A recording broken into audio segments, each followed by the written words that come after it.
Si è pentito, ha intenzione di chiedere scusa per quelle parole dell'altra sera ai grillini o no?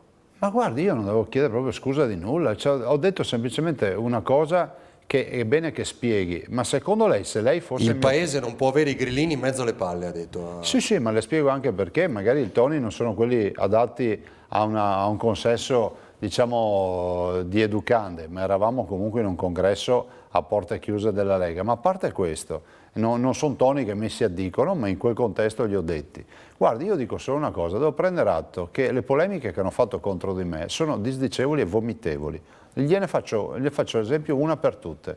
I veneziani erano sott'acqua, lei si mette nei panni di una persona che ha 1 metro d'acqua in casa. Abbiamo avuto 2 morti, 2 morti. Abbiamo avuto un disastro immane.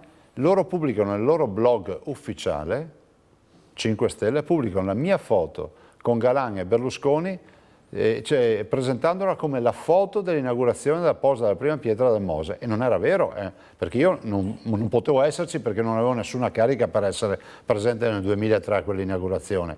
Ma soprattutto quella era una foto di 7 anni dopo, che era l'inaugurazione del passante di Mestre, la vera inaugurazione. Vuole che continui con le campagne contro la pedemontana veneta? Vuole che continui con le campagne contro l'autonomia? Quando tu vai sui giornali e vai a dire che bisogna non votare Zaia, non votare questa amministrazione, lasci perdere me, perché sta consegnando la sanità ai privati, vuol dire che sei un lazzarone autentico, perché non è vero, perché i dati dicono esattamente il contrario e lo sei, sa perché?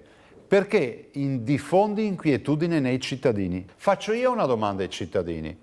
C'è qualcuno di voi che quando si sente male o qualcosa di grave pensa di trovarsi una clinica privata per curarsi in Veneto?